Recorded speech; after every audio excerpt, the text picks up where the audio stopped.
कहते हैं कि संकट की घड़ी में नेतृत्व की असली परीक्षा होती है और जब सवाल करोड़ों युवाओं के भविष्य का हो तब सिर्फ फैसले नहीं बल्कि भरोसा भी देना पड़ता है। नमस्कार, मैं आपके साथ पूर्णिमा मिश्रा और हम आपके लिए लेकर आए हैं द जेसी शो। नीट परीक्षा को लेकर देश भर में चिंता थी, छात्र सड़कों पर थे, अभिभावक परेशान थे और पूरे देश की नजर सरकार पर थी। ऐसे समय में प्रधानमंत्री नरेंद्र मोदी ने सिर्फ प्रशासनिक स्तर पर नहीं बल्कि सीधे युवाओं से संवाद का रास्ता चुना। सोशल मीडिया के जरिए लगातार संदेश दिया कि सरकार छात्रों के साथ खड़ी है और उनके भविष्य के साथ कोई समझौता नहीं होगा और दोषियों को बख्शा नहीं जाएगा।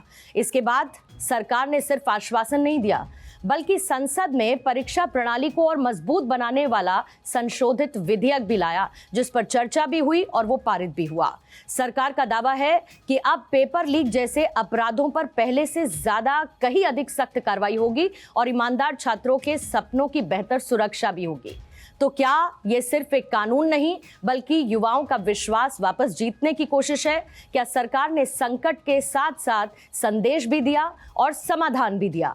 आज इसी पर करेंगे चर्चा द जेसी शो में और हमारे साथ मौजूद है भारत 24 के सीईओ और एडिटर इन चीफ और फर्स्ट इंडिया के सीएमडी और editor in chief doctor Jagdish Chandra. Sir, आपका बहुत बहुत स्वागत करती हूँ द जेसी शो में।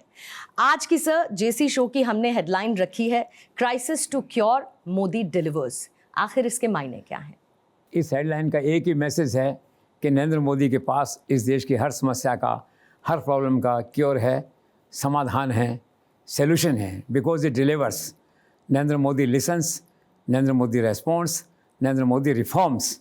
नरेंद्र मोदी टालते नहीं हैं, पूरे सिस्टम को रीसेट करते हैं। नरेंद्र मोदी संकट से घबराते नहीं हैं।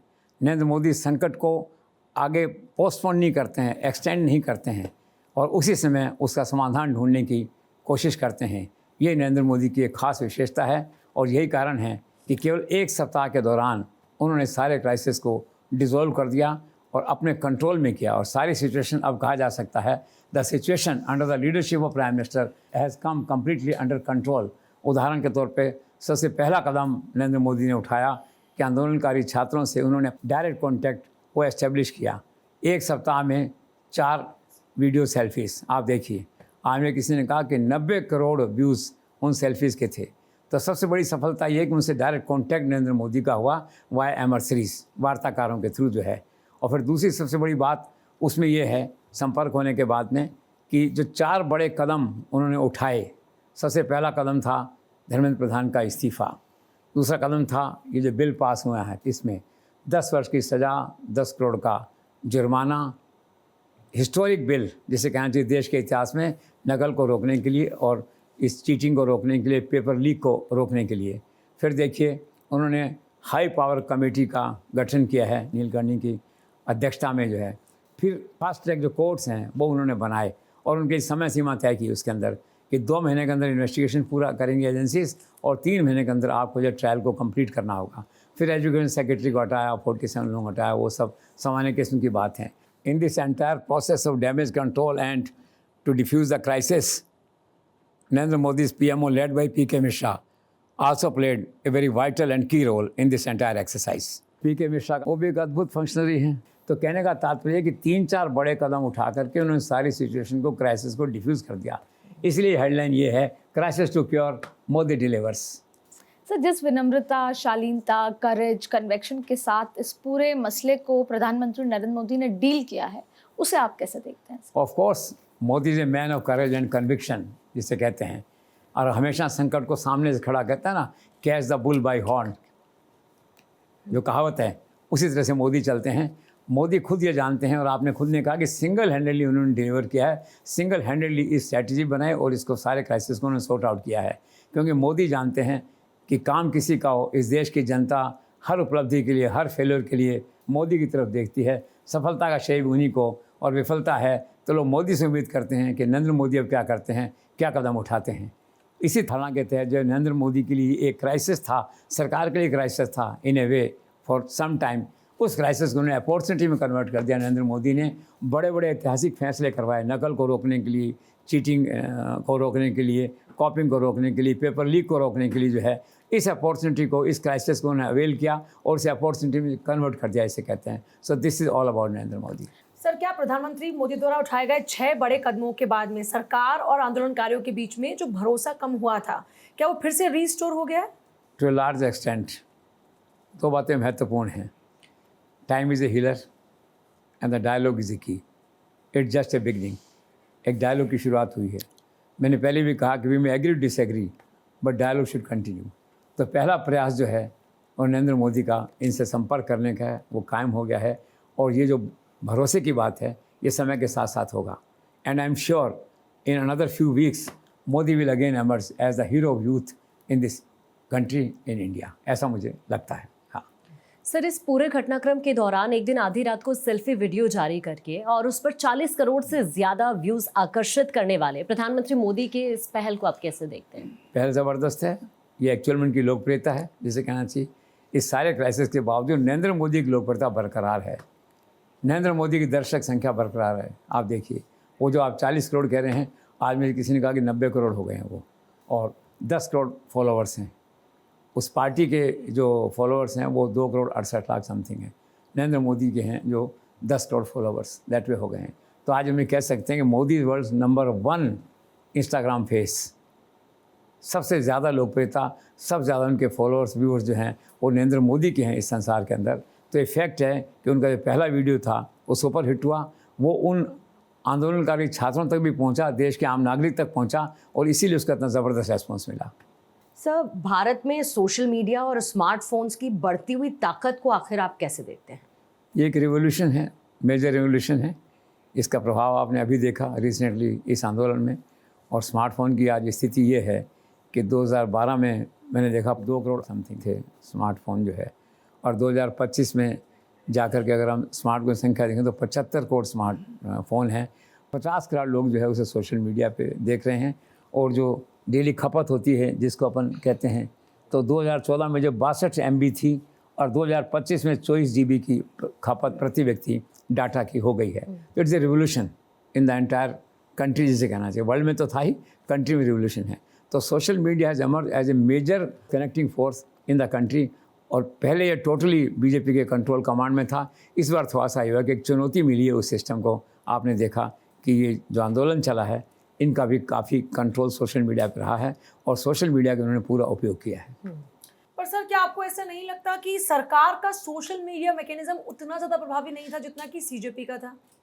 हाँ, आम धारणा यही है आज मीडिया में, राजनीतिक क्षेत्रों में, भाजपा में, कि उतना प्रभावी नहीं था जितना पहले था।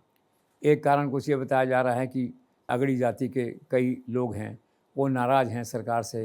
यूजीसी का जो फार्मूला, यूजीसी के डायरेक्शन थे, उसको लेकर के जो है, तो कुछ लोग जो है, जो पहले जिसे कहना चाहिए योद्धा थे भाजपा के, साइबर योद्धा थे या काम करते थे, उनका उत्साह उतना नहीं है जितना पहले था, या फिर उनका नैतिक समर्थन जो है वो आंदोलनकारियों के साथ हो गया है। कुल मिलाकर हम सम अप करें तो इस सच्चाई को स्वीकार करने में कोई बुराई नहीं है कि भाजपा का जो सिस्टम था इस समय जो है, कि जो नैरेटिव था उन आंदोलनकारियों का, उस नैरेटिव को डिमोलिश करने का सिस्टम था, उसको फेस करने का, चैलेंज करने का सिस्टम था, वो उतना प्रभावी नहीं था। लेकिन ये सच है, और भाजपा ने खुद इसको अंदर स्वीकार किया होगा। और अब ऐसे प्रयास किए जा रहे हैं कि इस सिस्टम को और मजबूत कैसे किया जाए, और स्ट्रॉन्ग इसको कैसे किया जाए, जिससे कि भविष्य में कोई ऐसी घटना हो तो भाजपा का सोशल मीडिया है, जो नैरेटिव वो लोग बनाते हैं, वो नैरेटिव को हम काउंटर कर सकें, सरकार काउंटर कर सके उस नैरेटिव को है। इस पर सरकार काम कर रही है। अश्विनी वैष्णव का मंत्रालय इस पर काम कर रहा है। Let's see. सर, महत्वपूर्ण मुद्दों पर प्रधानमंत्री नरेंद्र मोदी और पब्लिक के बीच में आमतौर पर जो डायरेक्ट कनेक्ट रहता है, क्या इस बार भी वो दिखाई दिया? हाँ, एब्सोल्युटली डायरेक्ट था लोगों का। देखिए, जब उनको पता लगा कि जनता नाराज़ हो रही है, तो उन्हें कमान सीधे हाथ में संभाली, और फिर जितने फैसले मैंने बताए, जितने फैसले उन्होंने किए, उससे पब्लिक भी, आंदोलनकारी छात्र भी एक सीमा तक सेटिस्फाई हुए जाकर के। तो वो कनेक्ट आज भी बना हुआ है। और कनेक्ट कैसे है कि नरेंद्र मोदी का अपना एक मैकेनिज़्म है, फीडबैक का अपना सिस्टम है। वो केवल IB पे डिपेंड नहीं करते, तो उनका फीडबैक उनको करेक्ट होता है। तो फीडबैक के हिसाब से फैसले लेते हैं, उन फैसलों को बदलते हैं। तो फीडबैक के आधार पर उन्होंने फैसले लिए। सर, आमतौर पर जो पूर्व प्रधानमंत्री हैं वो ऐसे कंट्रोवर्शियल मामलों से दूर रहते हुए अकाउंटेबिलिटी लेने से बचते रहे, लेकिन प्रधानमंत्री मोदी न सिर्फ आगे बढ़कर इस मामले में डैमेज कंट्रोल एक्सरसाइज की कमान को अपने हाथ में लेते हैं, बल्कि वो पूरी जिम्मेदारी को खुद संभालते भी हैं। ये जो इनिशिएटिव था पीएम मोदी का, आप इसे कैसे देखते हैं? वो फ्रंट फुट पे खेलते हैं, उनकी आदत है, आक्रामक रहते हैं, प्रथम पंक्ति में रहते हैं, नैरेटिव सेट करते हैं, चैलेंज आता है उसका मुकाबला करते हैं, और यही सब इस बार हुआ। तो उनका जो ये था कि फ्रंट फुट पे खेलेंगे, चैलेंज को स्वीकार करेंगे, चैलेंज का समाधान निकालेंगे, ये सब उन्होंने किया। मतलब हर आदमी की एक मिजाज होती है, एक तासीर होती है। तो नरेंद्र मोदी की तासीर है संकट को फ्रंट से लेना, फ्रंट फुट पे खेलना, उस चुनौती को स्वीकार करना और फिर उसका समाधान करना। तो ये जो सारा क्राइसिस हुआ है और अब जो माहौल है, उन सारे नरेंद्र मोदी का जो चरित्र है, ये चरित्र नरेंद्र मोदी का एक बार फिर से राष्ट्र के सामने आया है। सर, नरेंद्र मोदी जी के लिए ऐसा कहा जाता है कि वो संकट की घड़ी में अपने लोगों का साथ नहीं छोड़ते। क्या धर्मेंद्र प्रधान प्रकरण में भी ऐसा ही कुछ आपको देखने को मिला? एब्सोल्युटली। बहुत से लोग हैरान थे इस्तीफा देने के बाद भी कैसे प्रधानमंत्री ने उन्हें गले लगाया, एक तरह से इनडायरेक्ट आशीर्वाद दिया, उनके परफॉर्मेंस को अप्रिशिएट किया। सारी सरकार ने उनकी तारीफ़ की, मंत्रियों ने तारीफ़ की, शिक्षा में उनके योगदान को सराहा। और निश्चित तौर पे नरेंद्र मोदी के आशीर्वाद के बिना, संकेत के बिना ऐसा नहीं हो सकता था। तो स्पष्ट है कि नरेंद्र मोदी संकट में अपन लोगों के साथ खड़े रहते हैं और हमेशा उनका साथ देते हैं। ये बात एक बार फिर से इस क्राइसिस में सिद्ध हुई, धर्मेंद्र प्रधान के केस में सिद्ध हुई। सर, आखिर धर्मेंद्र प्रधान का भविष्य क्या देखते हैं आप? क्या उनका भी राजनीतिक भविष्य होगा स्मृति ईरानी, प्रकाश जावड़ेकर, रमेश पोखरियाल निशंक जैसा? नहीं, मैं ऐसा नहीं मानता। He is different. एक बात नोट करके रखिए, धर्मेंद्र प्रधान का पुनर्वास होगा। जिस ढंग से शीर्ष नेतृत्व ने उनके काम को सराहा है विदाई के बाद, और जिस ढंग से जब वो इस्तीफे के बाद मंगलवार को पार्लियामेंट पहुंचे थे, और जिस ढंग से सारे एमपीज़ ने, मिनिस्टर्स ने उसका स्वागत एक तरह से किया और नारे लगे धर्मेंद्र प्रधान जिंदाबाद, ये मैंने पहली बार देखा है 12 वर्ष में कि नरेंद्र मोदी के अलावा किसी और के लिए ऐसे नारे लगे हों कि जिंदाबाद के नारे वहाँ पे लगे। फिर मैथिली मुकुट उकुट उनका पहना, एक राजा के मुद्रा उनको वहाँ से लाए जैसे उड़ीसा सम्राट हों। इन्हें वे जो है धर्मेंद्र प्रधान का भविष्य है वो सुरक्षित है। अब बात है कि संभावनाएं क्या और कब। पहली संभावना ये है कि जो रिशफल होगा शायद उन्हें को दूसरा मंत्रालय दे के फिर से पुनर्स्थापित किया जाए। फिर दूसरा ये हो सकता है संगठन में लिया जाए। यूपी के चुनाव आ रहे हैं, वो अद्भुत संगठन करता है, वहाँ का प्रभारी बना दिया जाए, कुछ और जिम्मे मतलब संगठन में उनकी सेवाएं ली जाएँ। तीसरा, उड़ीसा में कोई उनके लिए अवसर देखे जाएँ दैट वे। अभी तो सरकार कुछ टाइम ज़्यादा नहीं हुआ, 2.5 साल के आसपास कुछ ऐसा हुआ है दैट वे, लेकिन वो काफ़ी पॉपुलर है वहाँ। पिछले दिनों उनके पिताजी का स्वर्गवास हुआ था, मैं भुवनेश्वर गया था। अद्भुत लोकप्रियता है धर्मेंद्र प्रधान की, उनके पिताश्री के बैकग्राउंड में और ख़ुद के काम से भी, जिसे कहना चाहिए। और संगठन पे उनकी पकड़ है, वहाँ गांव-गांव में हर जगह पकड़ है। तो उनका भविष्य जो है ना वो निश्चित है। एक बात निश्चित है कि जैसे पहले कहा दी थी, नरेंद्र मोदी उन्हें अकेला नहीं छोड़ेंगे, उन्हें कोई न कोई जिम्मेदारी देंगे, उन्हें सम्मानपूर्वक उनकी एक तरह से कहना चाहिए वापसी होगी। सर, प्रधान ने कहा ही इज स्ट्रीट फाइटर, आखिर वो क्या कहना चाहते थे? ये उनका मन का भाव है। एक बार पार्लियामेंट में जो है जयराम रमेश मिल गए तो उन्होंने क्या होगा, इट्स हैपेंड। तो उन्होंने कहा कि नथिंग हैपेंड। और फिर ये भी कहा कि I am a street fighter, मैं एसी कमरे में बैठ के एक्टिविज्म नहीं करता हूँ, मैं फील्ड में काम करता हूँ। तो उनका साहस है, उनका मनोबल है। और साहस मनोबल कहाँ से आता है? नरेंद्र मोदी के आशीर्वाद से आता है, उनके सहारे से आता है, उनके संरक्षण से आता है, उनके सुरक्षा कवच जो है मिला हुआ उससे आता है। उसके उन्होंने किया तो कांग्रेस मतलब एक सूटेबल रिप्लाई जो है, बिफिटिंग रिप्लाई धर्मेंद्र प्रधान ने दिया। This is all. सर, क्या ये सच है कि इस्तीफे के एक दिन पहले बीजेपी के वार्ताकारों ने कॉकरोच जनता पार्टी को दिया था धर्मेंद्र प्रधान के मंत्रालय को बदल देने का सुझाव? मैंने अखबार में पढ़ा है, ये may be correct. Dialogue is a process, dialogue में कई प्रस्ताव आते हैं, कई प्रस्ताव जाते हैं। निश्चित तौर पे दिया गया होगा। सरकार कोशिश करती है भी कम से कम डैमेज हो, कम से कम फिर डैमेज कंट्रोल करना पड़े दैट वे जो है। उन्होंने माना नहीं होगा तो सरकार ने बुद्धिमत्ता दिखाई। सरकार में इसमें खास बात क्या है कि सरकार स्थिति के हिसाब से रिएक्ट करती है, एक्शन लेती है। नरेंद्र मोदी किसी मामले को जैसे कहना चाहिए अपना प्रतिष्ठा प्रश्न नहीं बनाते, हालात और समय के हिसाब से फैसले करते हैं।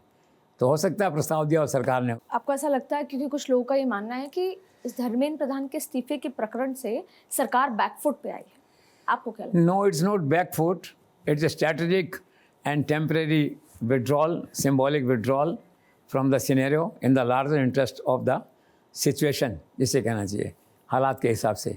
कई दफ़ा आपने देखा है कि to win a war you have to lose a few battles। ये किस्सा उसी तरह का है। सरकार 2 कदम पीछे हटी और फिर किया। और सबसे बड़ी बात मैंने आपसे कही ना कि नरेंद्र मोदी का दर्शन है और राष्ट्र हित पे आधारित है। व्यक्तिगत प्रतिष्ठा, व्यक्तिगत भावना उससे प्रभावित नहीं है। वो ऐसा कभी नहीं सोचते कि मैंने कोई फैसला लिया है, मेरी सरकार ने फैसला लिया है तो उसको हम बदल नहीं सकते। वहाँ क्या कि जन भावना जो है, जनता का हित जो है, लोक भावना, फीडबैक, वो सर्वोपरि होता है उनके यहाँ। तो एक संवेदनशील और मैच्योर सरकार की पहचान है ये। तो ये जिसको आम धारणा ये है कि सरकार बैकफुट पे आई है। आप उदाहरण देखिए, पहले के 2015 में भूमि अधिग्रहण कानून हुआ, सरकार ने वापस लिया। 2018 में SC/ST का था इशू, 21 में 3 कृषि कानून थे, वापस लिए। क्योंकि सबसे बड़ी बात है कि सरकार को फीडबैक ये था, नरेंद्र मोदी को डायरेक्ट फीडबैक था कि अब जो आगे होगा उससे राष्ट्र का नुकसान है। In the larger interest of the country, larger interest of the people, वो ये फैसले लेते हैं। उनका कोई व्यक्तिगत एजेंडा, व्यक्तिगत ईगो नहीं होता। दैट वे जो है, आप इसको इस ढंग से मत लीजिए कि भाई ये बैकफुट है। ये एक तरह से जनता की भावनाओं का एक सम्मान करना है। जनता की भावनाएं सर्वोपरि है, लोगों का फीडबैक जो सर्वोपरि है, उसी को देखते हुए फैसले लिए गए हैं। And sir, in this whole scenario, what is the political fallout of CJP movement? Fall out तो इतना है कि सेंसिटाइजेशन हुआ है सरकार के अंदर। सबसे बड़ा सेंसिटाइजेशन ये हुआ कि हमारे शिक्षा तंत्र में, शिक्षा व्यवस्था में, परीक्षा व्यवस्था में वाकई कहीं ना कहीं कोई गड़बड़ है, कहीं ना कहीं कोई चूक है। तो नरेंद्र मोदी क्या पॉजिटिव व्यक्ति हैं। विपक्ष अगर पॉजिटिव बात कहता है उसको पॉजिटिव ढंग से लेते हैं। तो पहला फॉल आउट इन वे या प्रभाव कहिए आपको जो है वो ये है कि सरकार ने ये स्वीकार किया होगा मन में कि हाँ, हमारे यहाँ व्यवस्था में कोई न कोई चूक है। और आप देखिए ना कि इतनी बड़ी लीक हो जाना, तो ये पॉइंट ऑफ कंसर्न है। तो सरकार के लिए क्या है कि एक वार्निंग बेल कहिए इस एजुकेशन सेक्टर के लिए, और या कहिए कि एक सेंसिटाइजेशन कॉल था जिसे सरकार ने जो है वो पॉजिटिव माइंड से लिया। बाकी समस्या ये है, अगर आप यूँ कहा जाए कि जो कुछ हुआ इसको कैसे हैंडल किया जाए, इसको सोचने में, करने में थोड़ा टाइम लगा, लेकिन नरेंद्र मोदी ने 7 दिन में सारी सिचुएशन को डिफ्यूज़ कर दिया। सर, ये कहा जा रहा है कि किसी मुद्दे पर पहली बार ऐसा नहीं हुआ कि जब किसी मंत्री का इस्तीफा हुआ हो। क्या आपकी जानकारी में इससे पहले कुछ और इस्तीफे? बहुत इस्तीफे हुए हैं, बड़े बड़े लोगों के हुए हैं। मैं देख रहा था 10 केंद्रीय मंत्रियों के इस्तीफे पिछले कुछ वर्षों में हैं। उदाहरण के तौर पर लाल बहादुर शास्त्री रेल मंत्री थे, 1956 में इस्तीफा हुआ। TT कृष्णाचार्य वित्त मंत्री थे, 1958 में उनका इस्तीफा हुआ। VK कृष्णा मेनन रक्षा मंत्री थे, 1962 में उनका इस्तीफा हुआ। विश्वनाथ प्रताप सिंह रक्षा मंत्री इस्तीफा हुआ। माधवराज सिंधिया, नीतीश कुमार, शिवराज पाटिल, पूरी एक सीरीज़ है 10 लोगों की। लेटेस्ट ही धर्मेंद्र प्रधान। तो ऐसा नया कुछ नहीं है। हालात को देख के अंदर लार्जर इंटरेस्ट गवर्नमेंट डिसाइड करती है। इस बार भी गवर्नमेंट ने लार्जर इंटरेस्ट को डिसाइड करते हुए जो है इस्तीफा महेंद्र प्रधान का लिया है। So there is no exception. Sir, इस पूरे प्रकरण में सबसे बड़ा सवाल यह है कि आखिर वो कौन से कारण थे कि धर्मेंद्र प्रधान के इस्तीफे के 48 घंटे पहले तक इस्तीफा नहीं लेने का स्टैंड रखने वाली लीडरशिप ने अपना स्टैंड बदला और फिर धर्मेंद्र प्रधान का इस्तीफा करवा दिया। Is a very important question. Everyone is asking this question, but now people have got the answer. कल जो बिल पास हो गए तो सबसे पहली आवश्यकता थी पार्लियामेंट को चालू करवाना। पार्लियामेंट को चालू कैसे करवाएं? राहुल गांधी एडमेंट था, अपोजिशन एडमेंट था कि इसको टालो, ताकि महिला बिल और परिसीमन बिल जो है वो पास नहीं हो पाएँ, पुटअप ही नहीं हो पाएँ। तो नरेंद्र मोदी की पहली प्राथमिकता थी पार्लियामेंट को चालू करवाना, और इस आंदोलन को समाप्त किए बिना चालू नहीं हो सकती थी। और एग्जैक्टली वही हुआ। आप देखिए, चालू हुई पार्लियामेंट। और एक और कंसर्न था सरकार का कि एंटी जो कॉपिंग बिल है, चीटिंग बिल है, पेपर लीक बिल है, इसको पास करना प्राथमिकता है। उन दो से पहले ये बड़ी प्राथमिकता है। ये पास नहीं हो सकते जब तक पार्लियामेंट नहीं हो। तो पार्लियामेंट हुई। तो एक जो लीडिंग कारण रहा मेरे विचार से वो यही रहा कि बिल पास करवाने हैं सरकार को, फॉलोड बाई फिर महिला आरक्षण बिल और परिसीमन बिल जो पहली प्राथमिकता तो ये है। तो नरेंद्र मोदी ने खुद ने अनुभव किया और देखा हालात बिगड़ने से पहले उन्होंने फैसला करके विपक्ष के हाथ से उनकी पहल छीन ली और इस्तीफा करा के धर्मेंद्र प्रधान का जाए सारी सिचुएशन को उन्होंने डिफ्यूज़ कर दिया। सर, आपको बीजेपी के जो कई नेता हैं उनका जो डर था, क्या वही हो रहा है? क्योंकि उनका ये मानना था कि अगर एक इस्तीफा दे दिया तो फिर और इस्तीफे की मांग होगी। ठीक वैसे ही जैसे धर्मेंद्र प्रधान का इस्तीफा जब हो रहा था, उसके बाद अब सीजेपी के जो संस्थापक हैं अभिजीत दीप के, उन्होंने ये कहा कि अमित शाह का भी इस्तीफा दीजिए क्योंकि पुलिस बल का गलत तरीके से प्रयोग छात्रों के ऊपर हुआ है। तो अब इस्तीफे की मांग बढ़ने लगी है। तो क्या वही हुआ जिसका डर था? भाई देखो, इस्तीफे की मांग बढ़ी तो उतनी मांग फिर डिफ्यूज़ हो जाएगी, उसका महत्व तो कम हो जाएगा। अगर आप कहते हैं ना you are asking for a moon, तो पॉसिबल नहीं है। दैट वे जो है ऐसी संभावना बहुत कम थी कि एक बड़ा इस्तीफा होने के बाद में दूसरे इस्तीफे के लिए मांग आ जाएगी। इसका मतलब यह है कि आप राहुल गांधी के साथ खड़े हैं। तो is some sort of a indirect alliance का हो, और इट मे बी कोइंसिडेंस कि राहुल गांधी ने इस्तीफे की मांग की गृह मंत्री से और आपने भी इस्तीफे की मांग कर दी।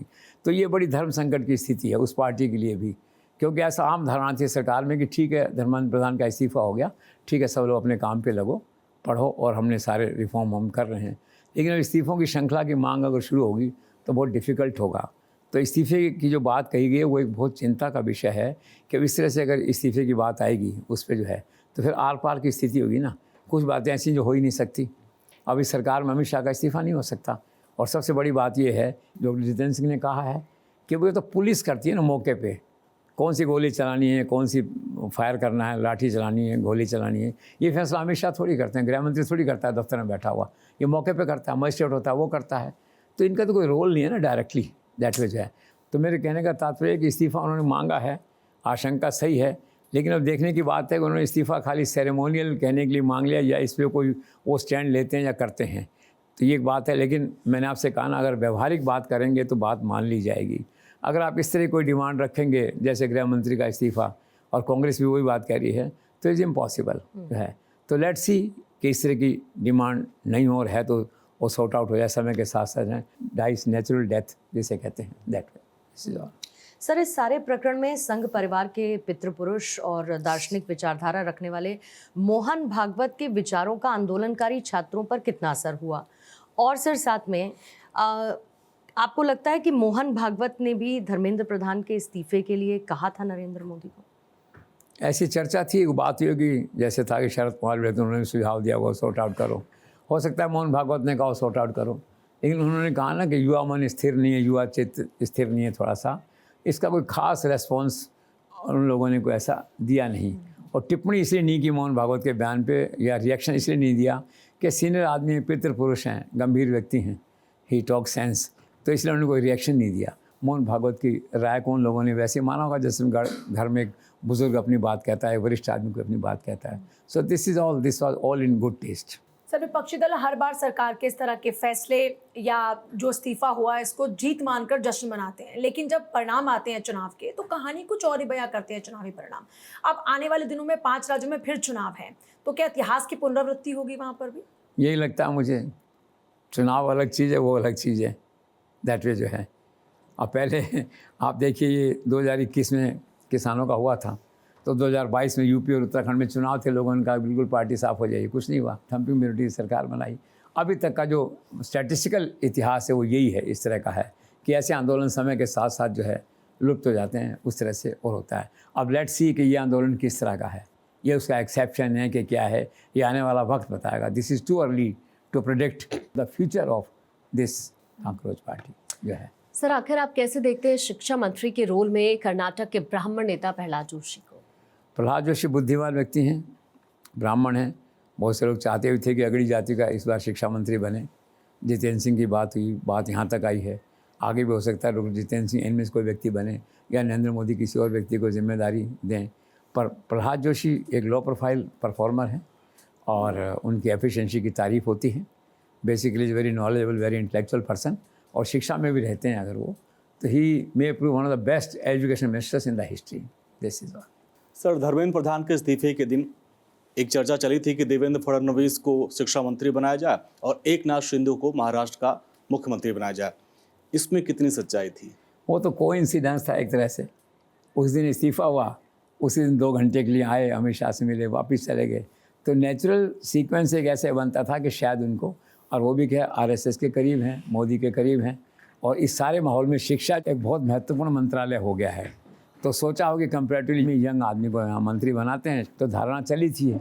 लेकिन शाम होते होते फिर ये बात आई कि उन्होंने खुद ही कह दिया कि मैं तो महाराष्ट्र में हूँ, और उनकी पत्नी ने भी कहा कि हम चाहते हैं कि महाराष्ट्र में रहें। इसका मतलब कोई इनको बात कहीं न कहीं आई होगी, और अभी भी कोई रूल्ड आउट नहीं सिचुएशन। ये बात कई बार चलती, देवेंद्र फडणवीस को जो है यहाँ पे लाया जाए, दिल्ली में महत्वपूर्ण जिम्मेदारी दी जाए। पहले पार्टी प्रेसिडेंट की बात चली थी, वो तो चली गई। अब फिर कई बार लोग कहते हैं वित्त मंत्री बनेंगे। मतलब है कि फडणवीस के लिए एक वैकेंसी यहाँ क्रिएट होती रहती है समय समय पे जो है। तो हो सकता है किसी दिन वो वैकेंसी वास्तव में क्रिएट हो जाए और वो यहाँ पे आ जाए, उसमें आश्चर्य नहीं है। तो सवाल ये है कि अगर आ गए तो वहाँ नेक्स्ट कौन है? तो नेक्स्ट अगर पार्टी उदारवादी नीति देखती है, थोड़ा सा रिकन्सिलेटरी व्यू, जैसे महाराष्ट्र में टोटल कंट्रोल में है नरेंद्र मोदी, अमित शाह का जो है सिस्टम है पूरा वहाँ पे, तो शिंदे को दे सकते हैं। वो ग्रास रूट लीडर है, शिवसेना का लीडर है, काफ़ी पॉपुलर है वहाँ पे। ही में भी सक्सेसर टू फडणवीस, ऐसी सिचुएशन आती है तो। लेकिन ये सारी बातें केवल एकेडमिक एनालिसिस की हैं सो फार। उस दिन जो कुछ हुआ था वो खाली मीडिया में था, वैसे ही चला, कोई ठोस जानकारी उसके बारे में उपलब्ध नहीं है। लेकिन फ्यूचर में आगे चल के फडणवीस के दिल्ली आने की संभावना से इनकार नहीं कर सकते और लॉन्ग रन में शिंदे की भी मुख्यमंत्री बनने की संभावना से इनकार नहीं कर सकते, क्योंकि इसमें शिंदे और ये सब लोग जो हैं सब पूरी पार्टी अमित शाह के शरण में है, उनके मार्गदर्शन में है, उनके कंट्रोल में है। सर, धर्मेंद्र प्रधान के इस्तीफे से उत्साहित कॉकरोच जनता पार्टी सीजेपी का अगला एजेंडा क्या है? अगला एजेंडा फेस वैल्यू तो उन्होंने यही कहा है, पार्टी के जो संस्थापक हैं अभिजीत दीपके, उन्होंने यही कहा है बेसिकली कि भाई we will raise youth issues across the country, जैसे एजुकेशन सिस्टम हो गया, एग्ज़ाम सिस्टम हो गया, अनएम्प्लॉयमेंट हो गया, फ्यूचर हो गया। तो फेस वैल्यू उनका एजेंडा जो है ना यूथ वेलफेयर, यूथ इश्यूज से रिलेटेड है, एक तरह से है। अभी जयपुर में एक लड़का वहाँ यूनिवर्सिटी के बाहर बैठ गया था, छात्र संघ का चुनाव करा, हड़ताल पे बैठा हुआ था। अशोक गहलोत ने ट्वीट किया तो आशुतोष रांका जो राजस्थान से हैं और मुख्य प्रवक्ता हैं, वार्ताकार हैं, तो आए वहाँ पे उनसे मिले, बाद में पुलिस ने उनको उठाया। तो उनका ये है कि भाई देश के जिस कोने से भी किसी पीड़ित युवक की आवाज़ आएगी तो ये लोग वहाँ पहुँचेंगे जा कर के। अभी तो जो इनका एजेंडा है मोटे तौर पे यहीं तक लिमिटेड है और एक्चुअल में तो एजेंडा पूरा हो चुका है। इसलिए जिस दिन इस्तीफ़ा हुआ था तो उस दिन जो है दीपके ने यही कहा था कि boys well done, it's done, now go back to your homes. तो उनका वैसे तो उनका काम ख़त्म हो चुका है चरण 1 में। अब दूसरे चरण में जो है वो देश में जाके वो युवा वेलफेयर की अलग जगाएंगे। तो लेट्स सी कैसे क्या है। पर सर, क्या वाकई में बाकायदा ये कन्वर्ट होगी एक नई पॉलिटिकल पार्टी में भी? आज तो कोई संभावना है नहीं ऐसी, but I am keeping my fingers crossed. Arvind Kejriwal भी यही कहते थे पहले। जहाँ तक इनका सवाल है तो दीपके के फादर ने अभी कुछ दिन पहले कहा था कि no chance, he will never join politics, clear तौर पे कहा था। और ख़ुद दीपके ने और दूसरे आशुतोष, इन सब का एक ही व्यू है, उसके अंदर है कि we will continue to remain a headless movement. हमें कोई नेतृत्व नहीं चाहिए, हम ऐसे हेडलेस ही रहना चाहते हैं, मतलब नो पॉलिटिकल पार्टी। बट समय के साथ है, केजरीवाल ने भी ऐसे ही कहा था इंडिया अगेंस्ट करप्शन। अब वो क्या हुआ, वो पॉलिटिकल पार्टी बना ली 1 साल में उन्होंने। 2011 में कहा था, बन गई पार्टी, वो 13 में चुनाव लड़ लिया, 28 सीट आ गई। तो आगे क्या हो कुछ कह नहीं सकते, लेकिन आज की तारीख में तो ऐसा लगता है कि वो कोई पॉलिटिकल पार्टी नहीं बनाने जा रहे हैं। वो अपनी इंडिपेंडेंट हैसियत को रखेंगे, which looks more attractive and more charming. Sir, क्या प्रधान के बाद अब एथेनॉल मिश्रित पेट्रोल को लेकर नितिन गडकरी या उनका मंत्रालय सीजीपी के निशाने पर है? ऐसी चर्चा चली थी, लेकिन मुझे नहीं लगता कि दीपके की पार्टी और E20 पार्टी वहाँ जो बनी है उनका कोई इस तरह का बहुत कोई एक्टिव आगे कंबाइन कोई होने वाला है। वो पार्टी बन गई इथॉल को लेके, माहौल देश में बन गया और लोगों ने उसमें गडकरी को भी टारगेट किया और ये कहा कि ये इथॉल जो आप डाल रहे हैं उस पेट्रोल में जो है, इससे गाड़ियाँ ख़राब हो रही हैं 1.5 करोड़ की, उसकी इंजन की कैपेसिटी कम हो रही है। तो उसका परिणाम ये हुआ उस प्रचार से कि पेट्रोल की जो बिक्री है वो दुगनी हो गई, दैट वे जो है। और गडकरी भी एम्बेरस फील हुए कि उन पैरवी करते थे इसके लिए जो है, आरोप प्रत्यारोप हुए। लेकिन एक सुखद संयोग है या क्या कहिए उसमें जो है कि अब सरकार का 2 टूक बयान आया है कि पेट्रोल में E20 मिलाने से कोई खतरा नहीं है, गाड़ियाँ सुरक्षित हैं आपकी जो हैं और इसमें ऐसा कोई इशू नहीं है। तो ये तो बहुत एक तरह से पॉलिटिकली बड़ा इंपॉर्टेंट इवेंट है कि Narendra Modi has come to the rescue Nitin Gadkari. एक तरह से इसका मतलब इसका इनडायरेक्ट मैसेज है इसका ये है। अच्छी बात है जो है सरकार सॉलिडारिटी के साथ काम करे दैट वे। दीपके और उनका E20 का आपस में मिल कर कुछ आगे करें, संभावना कम है कि मुद्दा ज़्यादा मोमेंटम गेन अभी नहीं कर रहा है। शुरू में ऐसा लगता था कि आम आदमी जुड़ गया इससे मुद्दा बनेगा ये, लेकिन अब ऐसा नहीं लग रहा है। फिर E20 पार्टी भी जो है इसमें कोई ज़्यादा टेक ऑफ नहीं कर पाएगी, ऐसा मेरा मानना है। सर, क्या आपको भी ऐसा लगता है कि बीजेपी का ये आंदोलन शिक्षा जगत से जुड़ी सभी समस्याओं के प्रति कलेक्टिव एंगर का एक्सप्रेशन था? एब्सोल्युटली। एक प्रसिद्ध विश्लेषक हैं अविनाश कल्ला, उन्होंने कहा कि it is a collective expression of anger, frustration, disappointment, disillusion, और जिसे कहना चाहिए कि ये एक डिस्ट्रेस ऑफ ए जनरेशन। तो उसका तो एक पैकेज था, आप अकेले नहीं कह सकते। और इस पार्टी कैसे जन्म हुआ बस ऐसे हो गया, जन्मपत्री की बात होती है, कमेंट से एक पार्टी बन गई रातों रात, इतनी लंबी चौड़ी बात हो गई। फिर यहाँ तक बात आ गई कि मंत्री का इस्तीफा हो गया जो है, मिरेकलस दैट वे जो है। मैंने जो आपसे पहले कहा कि कलेक्टिव एंगर का जो है वो पैकेज है अपने आप के अंदर। दिस इज जी सर, एक बड़े अखबार ने लिखा है कि Dipke gives Dalit identity front end centre of protest. क्या सीजीपी का भी कोई दलित कार्ड है? नहीं, इतना तो है कम से कम कि अभी जो आंदोलन चला सारा यहाँ पे, तो उस आंदोलन के दौरान जो है बाबा साहब भीम अम्बेडकर की जो है तस्वीर वहाँ पे रहती थी। तो ऐसा इम्प्रेशन लोगों का बना कि ये दलित कार्ड है इसके अंदर जो है। और फिर महाराष्ट्र से आते हैं, फिर चर्चा ये भी चलती है महाराष्ट्र चुनाव आएंगे तो शायद दलित कार्ड खेला जा सकता है। फिर दूसरे चंद्रशेखर हैं इसी से जुड़े हुए नेचुरल एलाई जो हैं, वो भीम पार्टी से थे जो है, वो वहाँ MP हैं उत्तर प्रदेश में। अब जंतर मंतर में जितने लोग इकट्ठे हुए और सबसे ज़्यादा भीड़ जो है वो चंद्रशेखर ही लेकर आए थे। तो ऐसी संभावना है कि महाराष्ट्र में दोनों मिलकर कुछ काम करें आगे जा कर के। लेकिन मूल प्रश्न वही है कि क्या ये पॉलिटिकल पार्टी बनाएंगे दीप के, क्वेश्चन ये है। अगर पॉलिटिकल पार्टी नहीं बनाएंगे, एक्टिव नहीं करेंगे तो फिर ये सब बातें निर्मूल हैं, उनका दलित कार्ड है। लेकिन अगर वो पॉलिटिकल पार्टी बनाएंगे और करेंगे तो दलित कार्ड को ऑफ कोर्स वो प्ले कर सकते हैं, but that is to be seen कि पॉलिटिकल पार्टी बनती है कि नहीं। सर, क्या 15 अगस्त के बाद मंत्रिमंडल फेरबदल के कोई आसार आपको नज़र आते हैं, और उसका कोई जो हाल ही में जो जेंजी प्रोटेस्ट हुआ उसका कोई इम्पैक्ट आपको उस मंत्रिमंडल विस्तार में दिखेगा? मंत्रिमंडल विस्तार की संभावना, तिथि का आकलन तो केवल नरेंद्र मोदी ही कर सकते हैं, दैट वे अमित शाह कर सकते हैं, बाकी सब परिकल्पनाएं हैं। लेकिन हाँ, चर्चा यही है, कई पद रिक्त हो गए हैं तो मंत्रिमंडल विस्तार होगा। और मंत्रिमंडल विस्तार जब भी होगा तो व्यक्ति अनुभव से सीखता है। नरेंद्र मोदी भी क्या अनुभव से सीखते हैं, उनका कोई व्यक्तिगत प्रतिष्ठा कोई प्रश्न नहीं होता। राष्ट्र हित में जो नया अनुभव आता है उसको ग्रहण करते हैं, फैसले लेते हैं। तो इसका एक ये मैसेज क्लियर है कि नरेंद्र मोदी शुरू से जो कहते रहे हैं कि यंगर लीडरशिप को प्रमोट करो, यंग को प्रमोट करो, कैबिनेट में, चुनाव में, टिकट में। इस आंदोलन के बाद वो जो नैरेटिव था नरेंद्र मोदी का और मजबूत हो गया है और सेंसिटाइज हो गया है कि yes we have to bring young leadership. तो ऐसा मैंने सुना है कि 70% जो अभी मंत्रिमंडल है वो इसमें बदल जाएंगे, इररिस्पेक्टिव यंग और नो यंग, और कंपैरेटिवली यंग एलिमेंट जो है वो मंत्रिमंडल में नरेंद्र मोदी उसको प्रमोट करेंगे, ऐसा लगता है। सर, इस आंदोलन के दौरान छात्र छात्राओं ने अपने आक्रोश या सिस्टम के प्रति अपने गुस्से की अभिव्यक्ति के लिए, और खास तौर पर जो महिला आंदोलनकारी है, जिस भद्दी या गालियां देने वाली भाषा का उपयोग किया है, क्या आप उसे सही मानते हैं? देखो, इट्स इनअप्रोप्रिएट, इट्स अनफॉर्चुनेट जो कहना चाहिए, it's not acceptable, it's defamatory. खुद माँ बाप बहुत सख्ते में हैं। जिन बच्चों की वीडियोज़ आए और देखे उन्होंने, तो उन्होंने कभी सोचा नहीं था कि हमारे बच्चे, खासकर लड़कियां, ऐसी भाषा का उपयोग करते होंगे अपने जीवन में। लड़के लड़कियों का इस तरह कहना हो सकता है, जब लड़के गालियां दे सकते हैं, हम गालियां क्यों नहीं दे सकती? तो आप गालियां यारी दोस्ती में दीजिए ना, और राष्ट्र के नेतृत्व को थोड़ी गाली दे सकते हैं आप इस तरह से। तो समय के साथ साथ क्या हो रहा है इस तरह से कि ये गलत हो गया, वो लोग खुद भी ऐसा महसूस करेंगे जो है। तो मेरा कहना ये कि माँ बाप खुद सख्ते में हैं, उन्होंने कभी कल्पना नहीं की थी, और उनके मन में एक सवाल आ गया कि भाषा को संयमित संतुलित कैसे किया जाए। अब ये क्या उसका हमारे कोर्स का एजेंडा हो, सिलेबस का एजेंडा हो, क्या हो, तो चिंता का माहौल है सबके मन में जो है। और ये मेरा पक्का मानना है, because it's a poor in taste. तो जिन बच्चों ने गालियाँ दी लड़के लड़कियों ने, वो खुद भी इसका कहीं न कहीं प्रायश्चित आज कर रहे होंगे, सोच रहे होंगे। और सबसे बड़ी बात ये देखने की है कि जो पार्टी है CJP, उसका जो वरिष्ठ नेतृत्व है, जिसमें दीपके हैं, आपके सौरभ दास हैं, आशुतोष रांका हैं, वो कितनी डिसेंट और डिग्निफाइड भाषा का प्रयोग करते हैं। अभी देखिए नड्डा के साथ बैठे, जितेंद्र सिंह के साथ बैठे वो लोग जो है, बड़ी संयमित भाषा थी, कहीं कोई आक्रोश नहीं था, वेरी मैच्योर, वेरी डिसेंट। तो इन लड़के लड़कियों ने जो कुछ किया, उनको अपनी लीडरशिप से सीखना चाहिए कि वो लोग कितने डिसेंट हैं बातचीत में जो है। आपका गुस्सा, आक्रोश अपनी जगह है, सब है, लेकिन भाषा पे तो नियंत्रण करना पड़ेगा। और भाषा तो अब देखो, युवा पीढ़ी तो भारत में मानते हैं ना कि भगत सिंह का देश है और युवा पीढ़ी देश का नेतृत्व करती है।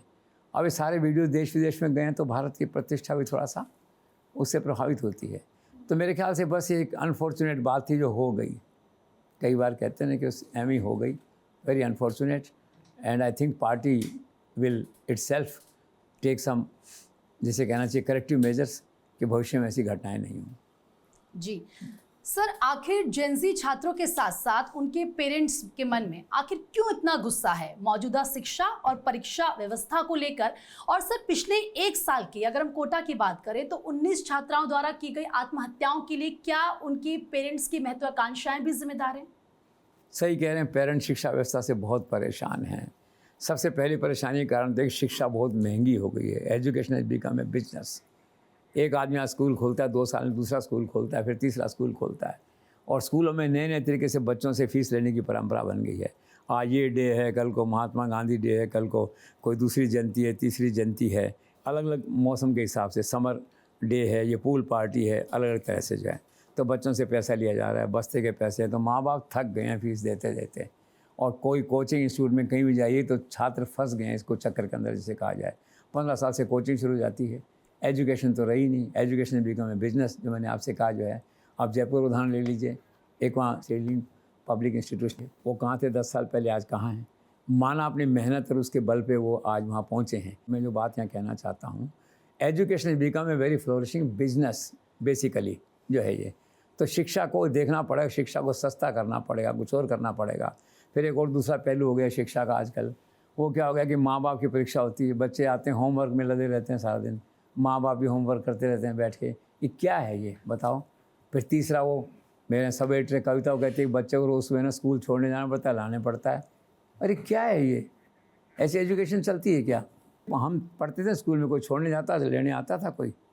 शिक्षा को आत्मनिर्भर बनाइए, शिक्षा को अपने हिसाब से चलाइए जिसे कहते हैं। तो माँ बाप बहुत परेशान हैं तरह तरह शिक्षा को इन टोटलिटी में, शिक्षा के व्यवसायीकरण से जो है ये, तो बहुत परेशान है माँ। तो माँ बाप का गुस्सा इस बात को लेके है। सो दिस इज़ ऑल कि माँ बाप क्यों परेशान हैं। सर विचित्र किंतु सत्य, लेकिन क्या ये सच है कि इस बार पेरेंट्स ने खुद अपने बच्चों को इस आंदोलन में भाग लेने के लिए दिल्ली जाने के लिए प्रेरित किया? आखिर ऐसा क्यों है? हाँ, ये सही है। मैं खुद जयपुर का एक केस जानता हूँ। तो चैनल में 3 लड़कियाँ आईं वहाँ पे, उस दिन बात हुई ऐसे ही, तो फ़ोन आया वहाँ से उनकी मम्मी का जो है कि कहाँ, तो उनका हम जयपुर में आए हैं किसी फंक्शन में जो है, तो उनका तुम्हें दिल्ली जाना चाहिए। I was shocked to see this thing कि माँ बाप खुद कह रहे हैं कि तुम्हें दिल्ली जाना चाहिए आंदोलन में। उस दिन माँ बाप ने कल्पना नहीं की थी कि दिल्ली जाएंगी लड़कियाँ फिर ये भाषा बोलेंगी, वो तो कल्पना नहीं की थी ना उन्होंने जो है। तो इससे आइडिया लगाइए, ये फीडबैक जो नरेंद्र मोदी के पास पहुंचा, तो ये वो सब कारण थे जिसके लिए हम ये कहते हैं ना कि तुरंत फैसला क्यों लेना पड़ा, 48 घंटे में क्यों करना पड़ा। नरेंद्र मोदी के पास फीडबैक ऐसा था कि not only student, parent community खिलाफ हो रही है सरकार के सिस्टम के, इसलिए इसको डिफ्यूज़ करो। सो दिस इज़ करेक्ट कि इस बार पेरेंट्स ने आगे बढ़ करके अपने बच्चों को दिल्ली भेजा। सरप्राइज, लेकिन सच है। सर, सुप्रीम कोर्ट ने क्रिमिनल बैकग्राउंड वाले जो आंदोलनकारी हैं उनके खिलाफ एफआईआर और इसके साथ साथ excessive use of police force के आरोपों के जांच के लिए एक स्पेशल टास्क फोर्स के गठन का सुझाव दिया है। आप इसे कैसे देखते हैं? बिल्कुल ठीक है, absolutely correct. A very balance judgement जो है, आप देखिए निर्दोष लोगों पे कोई कार्रवाई नहीं हो, ठीक है, और जो एफआईआर है जिनमें क्रिमिनल बैकग्राउंड है उन पर निश्चित तौर पर कार्रवाई होनी चाहिए, no shield. The judgement is absolutely in order for both the parties, very impartial judgement, very balance act, very balance judgement of chief justice, जिसे कहना चाहिए। We all appreciate this judgement. जी सर, हालांकि सुप्रीम कोर्ट ने कहा कि गैर आपराधिक रिकॉर्ड वाले प्रदर्शनकारी युवक युवतियों के खिलाफ कोई कार्रवाई नहीं की जाएगी, लेकिन सर न जाने मुझे ऐसा क्यों लगता है कि कुछ युवक और युवतियों ने वहां पर अश्लील भाषा और डिफेमेटरी भाषा का प्रयोग किया है, तो उनके खिलाफ एक्शन लिया जाएगा क्या? आपको भी सर ऐसा लगता है? भाई सुप्रीम कोर्ट ने कहा ना अगर एफआईआर है तो उस पर एक्शन हो। अब इन पे आगे चल के 6-8 महीने बाद जब आंदोलन ठंडा हो जाएगा, एक संभावना बनती है ना जिस सरकार में जो है, तो उसमें सरकार ये देखे, क्यों पुलिस ने तो क्या ना सारा आर्टिफिशियल इंटेलिजेंस से सारे चेहरों की पहचान कर ली है, पूरे एक लड़का लड़की जो गए थे इंक्लूडिंग क्रिमिनल एलिमेंट जो है, सब रिकॉर्ड उनके पास में है। अब पुलिस इसको ऑफेंस मानती है, भी डिपेंड करेगा बार्गेन क्या है बिटवीन आपकी कांग्रेस पार्टी और सरकार के बीच में, उसमें बैलेंस ऑफ पावर कैसा है। अभी तो क्या है, वो लोग कमांड में थे, तो जो उन्होंने कहा सब लोगों को छोड़ो, तो सब लोगों राज्यों में छोड़ा गया उनको। आसाम में छोड़ा, बिहार में छोड़ा, महाराष्ट्र में छोड़ा, दिल्ली में छोड़ दिया, ये क्या करके कि क्रिमिनल को नहीं छोड़ें बैकग्राउंड वाइज, बाकी को छोड़ेंगे जो है। अब कल को मान लो इन लोगों के खिलाफ भी कोई एफआईआर दर्ज हो गई फॉर ए मोमेंट, फिर वो इशू आ जाएगा कि भी क्रिमिनल लोगों के खिलाफ कैसे छोड़ें, दैट विज है। तो उस पॉइंट पे आकर के ये पार्टी स्टैंड ले सकती है वहाँ पे कि क्रिमिनल उस तरह से क्रिमिनल नहीं है लोग, ये गलती हुई इनसे या जो भी हुआ ये, तो इनको क्षमा करो या इनको छोड़ो वहाँ। तो उस बार्गेन पे डिपेंड करेगा इनके खिलाफ कोई एक्शन होता है कि नहीं। बाकी सरकार के पास तो सब रिकॉर्ड है, सरकार ने सब रिकॉर्ड निकाल लिया, आधार कार्ड है, आपका पासपोर्ट है, XYZ जो भी है, और सरकार अगर एक्शन पे आती है तो बात पासपोर्ट रद्द होने तक भी जा सकती है, दैट वे जो है। तो डिपेंड करेगा सिचुएशन कैसी है, लेकिन बहरहाल अभी बहुत दूर की कौड़ी है ये, अभी इस पर किसी को चिंता करने की आवश्यकता नहीं है। अनफॉर्चुनेट था, इंसिडेंट हो गया जो है ये, तो आई होप कि ये इशू भी सेटल हो जाएगा, जैसे और राज्यों से छोड़े हैं लोग किया है, सेटल हो जाएगा। बाकी it is to be seen कि होम मिनिस्ट्री और बाकी सरकार इन टोटलिटी इस मामले में क्या व्यू लेती है आगे चल करके 2-4 महीने बाद में। अगर सरकार ये व्यू लेती है कि नहीं पनिश करना है, तो law of the land will take its course, और सरकार महसूस करती है कि चलो बच्चों से गलती हुई क्षमा करो, ठीक है ना, फॉर ए मोमेंट, तो ठीक है, फिर it will die its natural death. Sir, CGI says merely because there is a agitation, it does not mean there should be a lathi charge. What do you think about it? बिल्कुल सही कहा उन्होंने कहा कि खाली प्रदर्शन पे ही लाठीचार्ज नहीं कर सकते, प्रदर्शन है चलो लाठी चलाओ वहाँ जा कर के, ऐसा नहीं कर सकते जब तक वो बहुत वायलेंट उस तरह से नहीं हो जाए, कुछ और से नहीं हो जाए।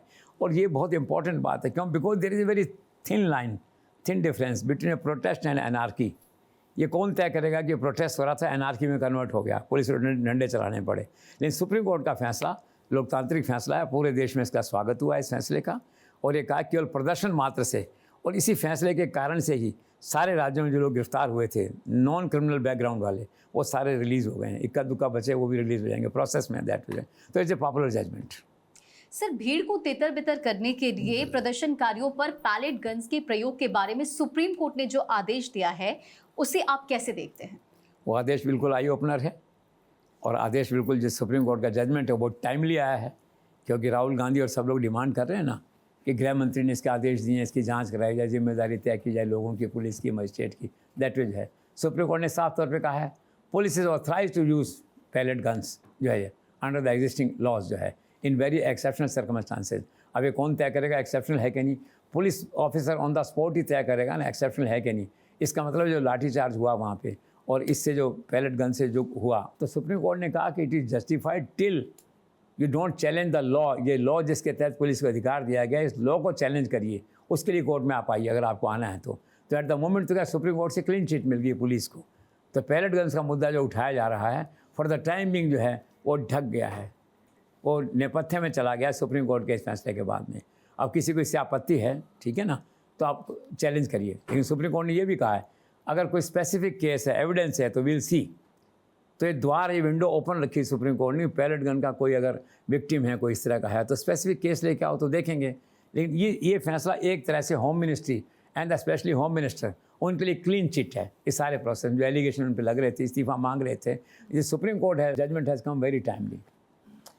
सर, इस आंदोलन के दौरान नरेंद्र मोदी के 2 सुलझे हुए वार्ताकार जेपी नड्डा और डॉक्टर जितेंद्र सिंह, इनकी भूमिका को आप कैसे देखते हैं? भूमिका अच्छी थी। Is a new discovery of prime minister this team जो कहना चाहिए नेगोशिएटर्स की। अब जेपी नड्डा सब जानते हैं, is close to prime minister. आज पार्टी अध्यक्ष नहीं, but he continues to enjoy the same trust and confidence of Narendra Modi. जिम्मेदारियाँ उनको मिलती हैं। उनके बारे में ये कहा जाता है कि is a low profile person, very soft spoken, but he knows where to draw the line. का लाइन ड्रॉ करनी उनके बाद अच्छे से मालूम है, फॉर्मली इस बात को कहते हैं। टाइम्स ऑफ इंडिया ने बहुत अच्छा लिखा, उन्होंने लिखा है कि लो Nadda emerges as a point man of Narendra Modi in all this negotiations जो है, ये कहा। और फिर पार्लियामेंट में जेपी नड्डा ने कहा उस दिन जो है, उन्होंने छात्रों से कहा भी देखो अगर तुम्हें एक्टिविस्ट बनना है जैसे हम थे अपने टाइम में, तो पुलिस को फेस करना होता है। हमारे टाइम में पुलिस एक्सेस भी हो जाती थी, कहीं एमरजेंसी में हमारे साथ में हुई, तो इसको बी प्रैक्टिकल, और अगर बनना है आपको तो फिर मेंटली पुलिस को फेस करने के लिए आप जो है तैयार रहिए। रही बात डॉक्टर जितेंद्र सिंह की, तो is a new political discovery of Narendra Modi. Political discovery for this purpose जो है, मंत्री तो बहुत सालों से हैं वो, लेकिन बहुत अच्छा सिलेक्शन है। आम धारणा यही है, उनकी क्रेडिबिलिटी देखिए आप डॉक्टर जितेंद्र सिंह की, कि बजाय प्रहलाद जोशी को बिल वो पेश कर रहे हैं, बिल पे बहस कर रहे हैं, बिल का जवाब दे रहे हैं, और सब लोग शालीनता सुन रहे हैं। तो रातों रात डॉक्टर जितेंद्र सिंह का ग्राफ तो कहना चाहिए कि भाई 50 से 100 पे पहुंच गया एकदम से जो है। और नरेंद्र मोदी ऑलवेज क्या है, appreciate performance and rewards performance जो है। तो let's see in the next cabinet reshuffle में डॉक्टर जितेंद्र सिंह को क्या अप्रोप्रिएट रेस्पॉन्सिबिलिटी मिलती है, but he is done well, he has done wonders under the guidance of JP Nadda and the top man Narendra Modi. Sir, आखिर CGP को कितनी जरूरत है? राहुल गांधी या अखिलेश यादव या फिर किसी दूसरे राजनीतिक दल की? उनको किसी की ज़रूरत नहीं है, वो सार्वभौम सत्ता है स्वयं में अपने आप के अंदर। रादर पॉलिटिकल पार्टीज उनके लिए लाइबिलिटी हो सकती हैं, दैट वे जो है। All political parties become totally irrelevant for Dipke and his friends. उनकी पार्टी के लिए जो है किसी को उनका आवश्यकता नहीं है। इसलिए उन्होंने डे वन को कहा था will continue to be headless, मतलब हमारा जो मूवमेंट है हेडलेस ही रहना चाहिए इस तरह से। तो उन्हें किसी की ज़रूरत नहीं है। अब ये तो क्या है कि उन पॉलिटिकल पार्टीज ने इसको हाईजैक कर लिया, राहुल गांधी ने इस मूवमेंट को एक तरह से हाईजैक कर लिया पिक्चर में आकर के, दैट वे, और उनको सपोर्ट मिल रहा था तो उनको आपत्ति नहीं कि इसके ऊपर जाए। बाकी ये मूवमेंट तो पूरे तौर से इनके कंट्रोल में है, इसमें किसी राहुल गांधी किसी अखिलेश यादव का कोई रोल नहीं। सर, क्या ये सच है कि छात्र आंदोलन के दौरान राहुल और अखिलेश के मतभेद कुछ और आगे बढ़े हैं? हाँ बड़े हैं, कुछ वो प्रदर्शन करना धरना था, वो पहले पहुंच गए, वो बाद में आए, और होना है यूपी को लेकर के, क्योंकि अब जो है वो हाई मोराल है राहुल गांधी का। फिर सीट की बात आएगी, कांग्रेस कहेगी कि मुझे तो जो है 200 सीट चाहिए, कुछ और चाहिए, तो डिफरेंसेज हैं ऑलरेडी। लेट्स सी कि यूपी में इनका गठबंधन बनता है कि नहीं बनता है।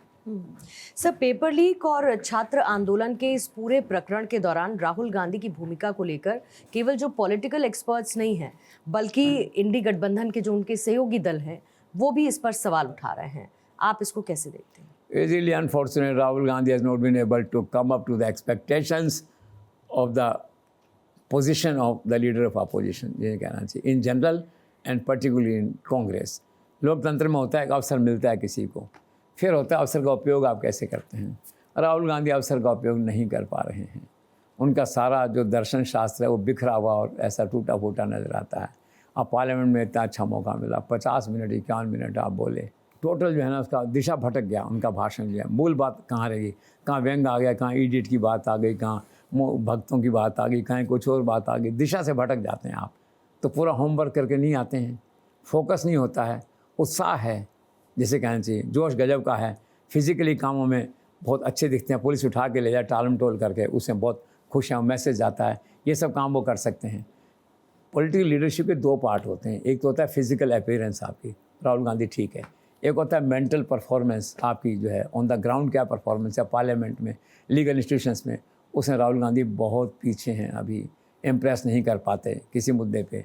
फिर क्या है, कंसिस्टेंसी नहीं रहती, वही मैं पहले भी कह चुका हूँ, दैट वे जो है। उससे तो देखा जाए घर के अंदर ही Priyanka is far better as a speaker, सुलझा हुआ व्यक्ति, एक संयमित भाषा और व्यंग भी करना, प्रखर बुद्धि, उसके साथ बात भी करना। सब बात है कि जो इशू है, इशू को पकड़ के रखना। राहुल गांधी इशू को छोड़ देते हैं बीच में, दूसरी बातें बीच में आ जाती हैं, फिर झगड़े हो जाते हैं, विरोध हो जाता है वहाँ पे। राजनाथ सिंह ने बड़ी उदारता दिखाई उस दिन, ओम बिरला को इशारा करके स्पीकर को जो है और उनको और टाइम दिया, बोले, ये उस टाइम को उपयोग नहीं कर पाए। वो जो मुद्दे आधारित भाषण होता है ना, वो उनका नहीं हुआ था, दिशा भटक जाते हैं। तो उनका भाषण जो था, it was not very impressive. I think he lost one major opportunity. वो प्रेस कॉन्फ्रेंस अच्छी करते हैं, ठीक है ना, उसमें कम भटकते हैं, लेकिन सदन में जब बोलते हैं तो भटक जाते हैं, शोर होता है, हमें विरोध होता है, दिशा उनकी भटक जाती है उसके अंदर जो है। तो अभी बहुत कुछ उनको सीखने की ज़रूरत है, बहुत कुछ रिसर्च करने की ज़रूरत है, बहुत कुछ होमवर्क करने की ज़रूरत है। Let's hope. सर, अभी आपने अपने जवाब में प्रियंका गांधी का जिक्र किया, तो थोड़ा सा इलाबोरेट करते हुए इस पूरे प्रकरण में प्रियंका गांधी के रोल को आप कैसे देखते हैं? Priyanka Gandhi is emerging as a Congress leader, और बहुत से लोग दबी ज़बान में कहने लग गए हैं कि भाई राहुल से बेटर है ये। अब लेकिन वो बात भी है ना कि राहुल जितना आक्रोश से उसका वो विरोध करते हैं। अब सवाल ये है कि शांतिपूर्ण विरोध हो तो प्रियंका गांधी उसके लिए, बुद्धिमत्तापूर्ण विरोध हो, इंटेलेक्चुअल विरोध हो तो प्रियंका गांधी हैं।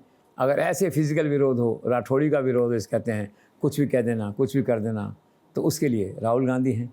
तो बिटवीन द टू जो है, पार्टी के लोग ये महसूस कर रहे हैं कि Priyanka is a better speaker, more knowledgeable, more balanced and a good leader with in Congress, ऐसा माना जाता है। सर, आपको ऐसा नहीं लगता कि छात्रों के आंदोलन में क्रिमिनल रिकॉर्ड रखने वाले लोगों के शामिल हो जाने से सीजेपी की प्रतिष्ठा को धक्का लगा है? ऑफ कोर्स लगा है। मैंने तो पहले भी कहा था, उनको थोड़ी मालूम था कि हमारे आंदोलन में ये चक्कू लगाने वाले और ये दूसरे लोग वहाँ पे आ जाएंगे सारे जो है। मालूम होने से तो कोई नहीं करता। भीड़ तो हमेशा है ना, नेता के हाथ से निकल जाती है, भीड़ होती है तो। और जहाँ भी भीड़ होती है वहाँ पे क्या होता है कि क्रिमिनल रिकॉर्ड के लोग घुस ही जाते हैं, खाली घूमते रहते हैं। दिल्ली में प्रदर्शन, कनॉट प्लेस में घूमते लोग मिल जाएंगे आपको, वो उसमें घुस गए जा कर के।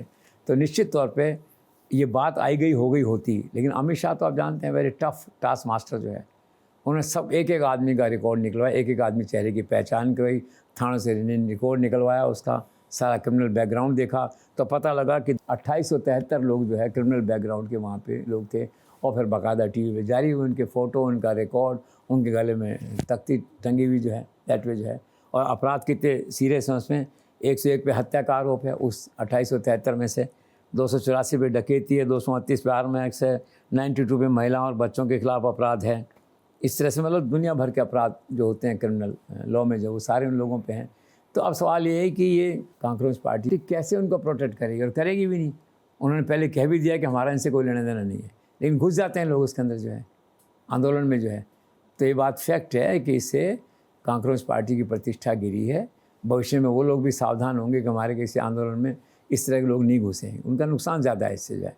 और अमित शाह को छोड़ेंगे नहीं, every person will be brought to justice, ये तो आप मान के चलिए, विद क्रिमिनल रिकॉर्ड जो है। तो मैं आपसे उसमें जो कह रहा था, पहचान होगी लोगों की 2873 लोगों की, और उसमें उन पर कार्रवाई होगी, दैट वे जो है।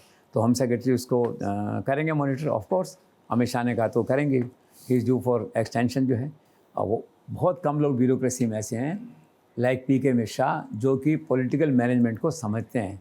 हायर ब्यूरोक्रेसी कई बार ऐसी होगी केवल पेपर ब्यूरोक्रेसी जैसे कहिए, यथार्थ से उनका कोई नहीं है, बस वर्क बुक रूल से चलना करना सारा जो है।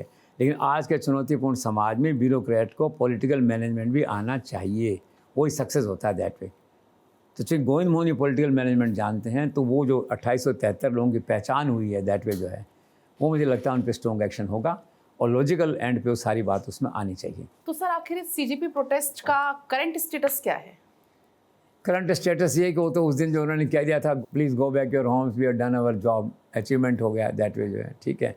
और उसमें देखा जाए तो उस समय 4 राज्यों में 3500 लोग हिरासत में लिए गए थे, 18 FIR दर्ज हुई थी, 12 राज्य से प्रभावित हुए, बिहार में गोली वोली भी चल गई, प्रदर्शन हो गया। आज तो शांति है। एक मुद्दा टकराव का आ सकता था, लेकिन सरकार ने संभाल लिया। उन्होंने कहा था, सरकार ने जो तय किया था कि छोड़ो नॉन क्रिमिनल बैकग्राउंड के लोगों को, तो अब छोड़ दिया उन्होंने, 99% लोग छूट गए होंगे दैट वे जो है। तो आज टकराव का कोई मुद्दा नहीं है। लेकिन इसी बीच में एक नई बात कह दी है दीपके ने, उन्होंने कहा है कि भाई मुझे बीजेपी के लोग धमकियाँ दे रहे हैं मेरे परिवार को, और उनको कहते हैं भाजपा ज्वाइन करो आप, तो एक नया इशू। फिर ये दूसरा इशू आज मैंने पढ़ा कि वो कहते हैं कि हम भी गृह मंत्री के इस्तीफे की मांग में शामिल हैं, ये दूसरा इशू।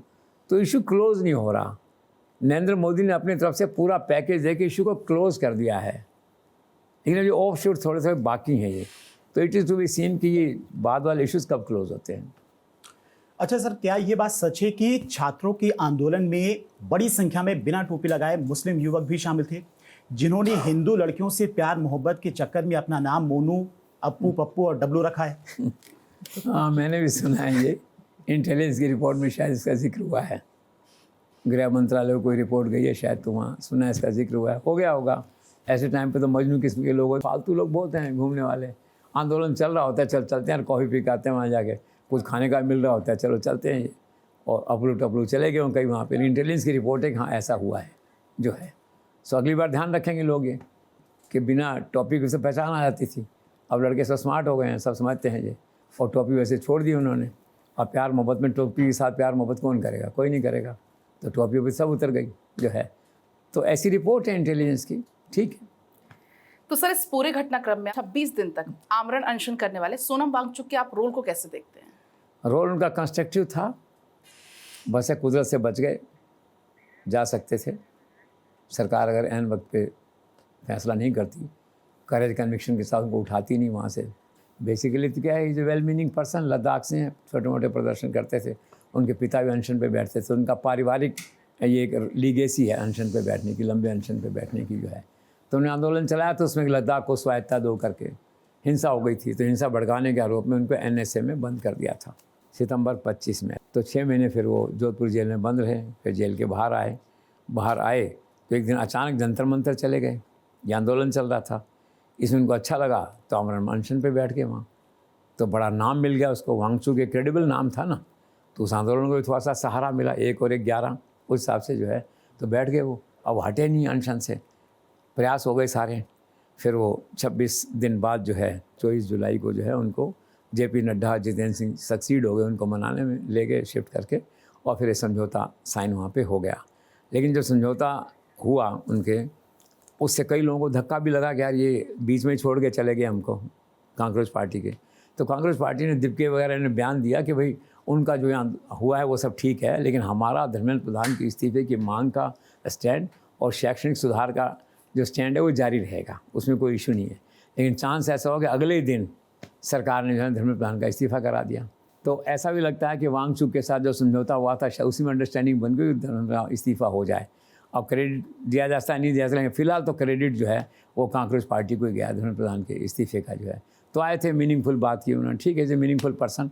तो बीच में फिर कई आरोप भी लगते हैं, तो उन्होंने कह दिया बिग डील हो गई इनकी, उनकी पत्नी को और भाषा बोलने लग गई, ये सब होता है आमतौर पे जो है। लेकिन कुल मिला के we can conclude Wangchuk is a meaningful person, he is played a constructive role. Campaign का जो एंड पार्ट था एंड ऑल इज़ वेल।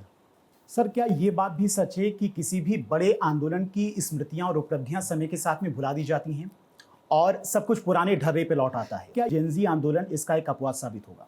और किसान आंदोलन हुआ था तो किसान राष्ट्र रक्षा और अपने किसान का झंडा और उस भाव में थे वहाँ पे जो है। अब बाद में जो घर लौट गए वहाँ पे तो घर में वही धर्म की खूंटी और जाति की खूंटी उसमें बंध गए दैट वे जा कर के वहाँ वापस वैसे हो गए जो मुख्य धारा में जहाँ से आए थे। तो this is to be seen, लेकिन इसमें चांसेस कम हैं क्योंकि ये यंग लोग हैं, इनका भविष्य है और किसान तो आए थे अपने काम से चले गए जो है। तो इनको क्या चाहिए, एम्प्लॉयमेंट चाहिए, किसी को क्या चाहिए, मतलब is only the time will tell कि ये भी किसान आंदोलन की तरह वापस अपने घरों में लौट जाते हैं अपने काम करने। ना सारी ज़िंदगी आंदोलन कौन करता रहेगा? किसी को पढ़ाई करनी है, किसी को और कोई नौकरी कर रहा हो, कुछ और कर रहा होगा तो वापस तो जाएंगे ना। सारी ज़िंदगी आंदोलन नहीं कर सकते। तो कह सकते हैं पार्टली लोग वापस जा सकते हैं काम में। और एक्चुअली बात यह है कि समय के साथ पता लगेगा। अगले 6 महीने 3 महीने क्रुशियल हैं।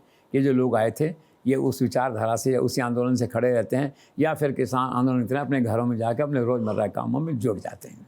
सर मैंने सुना है कि फॉरेन पावर्स, कुछ विपक्षी दल और इसके अलावा औद्योगिक घरानों के द्वारा इस आग को भड़काने में घी डालने का काम किया गया इनके द्वारा। आपको क्या लगता है? और सर दूसरा, ये आंदोलन था या वेल प्लान्ड एक कॉन्स्पिरेसी? जो कॉन्स्पिरेसी तो नहीं थी, ये स्वतः स्फूर्त एक आंदोलन था। इसमें किसी को आइडिया नहीं था इस बात का दैट वे जो है। तो कॉन्स्पिरेसी के चार्ज अभी फ़िलहाल स्टैंड नहीं कर रहा है, ऐसा नहीं लग रहा हूँ निष्पक्ष ढंग से देखा जाए तो। लेकिन दूसरा ये बात ज़रूर है कि ऐसे टाइम फॉरेन पावर्स तो एक्टिव होती हैं। अमेरिका सबसे ज़्यादा बदनाम है इस काम में जो है, आप देखते हैं किया हुआ कुछ। औद्योगिक घराने भी करते हैं, कुछ तो ट्रेडिशनली करते हैं, उनको करना ही होता है एक तरह से। कुछ सरकार से थोड़ा सा नाराज़ रहते हैं किन्हीं कारणों से तो वो करते हैं थोड़ा बहुत, क्या है उनके खास फ़र्क नहीं पड़ता उससे। इन लोगों के लिए 5-10 करोड़ ही बहुत होते हैं ऐसे टाइम पे जब खाने का इंतजाम होता है, गाड़ी का इंतजाम होता है और लाने का इंतजाम होता है।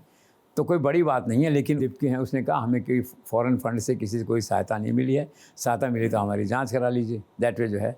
तो मुझे अपेरेंटली अभी नहीं लग रहा है इसमें। ये चर्चा ज़रूर है, इंटेलिजेंस की रिपोर्ट भी ऐसी है कि औद्योगिक घरानों का इनडायरेक्ट सपोर्ट है इन लोगों को, फॉरेन पावर्स का सपोर्ट है। लेकिन अभी कोई ऐसा बड़ा खर्चा इन लोगों ने किया नहीं। इस तरह का सपोर्ट है, दिए होंगे, आगे फ्यूचर में प्रमोट कर सकते हैं। अभी तो खाना पीना रुकना इस तरह का काम था जो लगता है लोगों ने कोई जेब से किया होगा, थोड़ा बहुत आ गया होगा पैसा। कोई लंबी चौड़ी बात इसमें नहीं है। लेकिन ये धारणा मजबूत है, औद्योगिक घराने फॉरेन पावर्स जो हैं इस मौके को एनकैश कर रही हैं। ये एक परसेप्शन कंप्लीट है। सर क्या इस सारे माहौल में जो परीक्षा में नकल रोकने का काम है उसमें क्या स्टूडेंट्स की भी कोई मॉरल रिस्पॉन्सिबिलिटी आप मानते हैं? हाँ, माननी चाहिए। मतलब जैसे मोहन भागवत एक आदर्श की बात कर रहे थे कि अभी बच्चे ठहरे हुए नहीं, इनको सोचना चाहिए अपने बारे में। तो हर कोई सोचना चाहिए भी, ये तो तय करना चाहिए कि यार मैं तो नकल नहीं करूं कम से कम एग्ज़ाम में खुद तो, और मैं अपने साथी को, दोस्त को नकल नहीं करने दूं। आज की नई थ्योरी चली ना बेस्ट फ्रेंड्स की, लड़के लड़कियों में, तो बेस्ट फ्रेंड्स को तो नहीं करने दो भाई, कम से कम आप भी नहीं करो, बेस्ट फ्रेंड को भी प्रॉमिस लो उससे कि यार तू नकल नहीं करेगा दैट वे जो है। तो ये कम से कम इतना तो होना ही चाहिए कि मैंने शुरू से भी कहा था ना आपसे, थिन डिफरेंस है प्रोटेस्ट और उसके बीच में। और सबसे बड़ी बात यह है कि भी नैतिक जिम्मेदारी, अब कोशिश तो करो, ये इतना तो करो। जब इतना आंदोलन आप कर रहे हो तो आप खुद तो तय कर दो कम से कम मैं तो नकल नहीं करूँगा और दोस्तों नहीं करने दूंगा। तो है जिम्मेदारी इतनी तो सर क्या इस मोड पर भारत को अपने मौलिक शिक्षा दर्शन में झांक कर देखना चाहिए? बिल्कुल, India should go back to its original legacy of original education system. जो मैंने आपसे कहा ना, हमारा सिस्टम हाईजैक हो गया वेस्टर्न सिस्टम से। सारा का सारा सिस्टम जो है ये हाईली कॉस्टली जिसे कहना चाहिए, अब बहुत ही उच्छृंखल, इनडिसिप्लिन्ड, बहुत प्रॉब्लम होगी शिक्षा के क्षेत्र में। शिक्षा का सब्जेक्ट तो इन लोगों ने ठीक उठाया है, बस ये है कि एक अपॉर्चुनिटी क्राइसिस जिसे कहते हैं, नरेंद्र मोदी क्राइसिस को अपॉर्चुनिटी कन्वर्ट करते हैं। तो एक कटसी इस आंदोलन की है, कांकरोच की है कि इन्होंने शिक्षा के मुद्दे को, नकल के मुद्दे को, इस मुद्दे को उठाया तो है, उस मुद्दे को जिसे है। तो उससे क्या होगा, सरकार के ध्यान में था लेकिन सरकार का फोकस हो गया अब। और प्रधानमंत्री भी चाहते होंगे मुझे एजुकेशन में टोटल क्लीन अप करना है। It might begin with the shifting of Dharmendra Pradhan, even you can't say जो है। लेकिन ये तो बात तय हो गई कि ओवरऑल शिफ्टिंग की ज़रूरत तो है सिस्टम में, क्लीनिंग अप ऑपरेशन की ज़रूरत है ये। तो लेट्स सी, करेंगे प्राइम मिनिस्टर। सर क्या आपको ऐसा नहीं लगता कि एजुकेशन सिस्टम में सुधार के लिए राज्यों के मुख्यमंत्रियों को भी जिम्मेदारी लेनी होगी? बिल्कुल जिम्मेदारी लेनी होगी उसके साथ साथ में।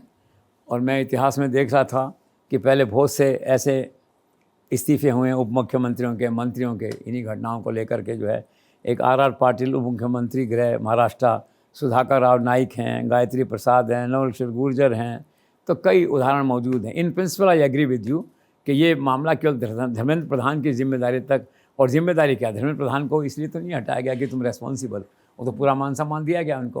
वो एक सिंबॉलिक शिफ्टिंग था, वो under circumstance in the larger interest shifting था, दैट वे जो है। लेकिन अगर आप मान भी लेते हो चलो जिम्मेदारी है, तब भी राज्यों के शिक्षा मंत्रियों की भी नैतिक जिम्मेदारी होनी चाहिए उन राज्यों में जहाँ नकल के बड़े केस हुए और सरकार कोई एक्शन लेने में विफल रही है। सर, ये छात्र आंदोलन अब तो खत्म हो गया है, इसके बाद बीजेपी ने संगठन स्तर पर क्या क्या डैमेज कंट्रोल के लिए रोड मैप तैयार किया है?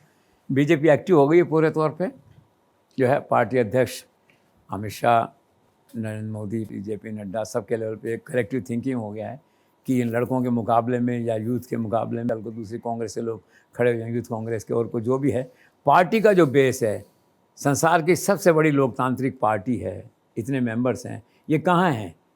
ये दिखाई नहीं दिए इस आंदोलन के दौरान। इनको खड़े होना चाहिए था।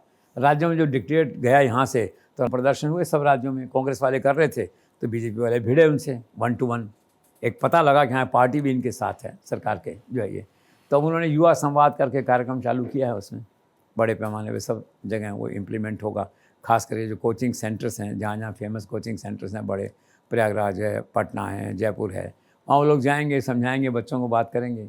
इस तरह से महिला मोर्चा जो है, उनकी लड़कियाँ जो है वो विमेन जो कोचिंग में लड़कियाँ पढ़ रही हैं, उनसे मिलेंगे, कोचिंग सेंटर पर जाकर उनको समझाएंगे और ग्रास रूट पे सारा इसको जो है वो देखेंगे। तो पार्टी जागृत हुई है इस बात पे और पार्टी अपनी मशीनरी का उपयोग करेगी। और मैंने आपसे कहा ना कि जितनी गति और जितने कमिटमेंट से और जितनी स्पीड से नरेंद्र मोदी काम करते हैं, जिसे कहना चाहिए ना वन मिशन मैन है। अब ये हो गया ना इसका, ये क्राइसिस जो हुआ, तो कितनी तन्मयता से, कितने जुझारूपन से लगे हुए थे वो इन 7 दिनों में। देखो ना आप, रात को 12 बजे हो रहा है, रात को 1:30 बजे हो रहा है, दिन में भी देख रहे हैं, नींद सो ही नहीं पा रहे होंगे, लगता है 2 घंटे सोते होंगे इन 5-7 दिनों में, क्योंकि वो पता है कि मुझे करना है, दिस इज़ माई रेस्पॉन्सिबिलिटी।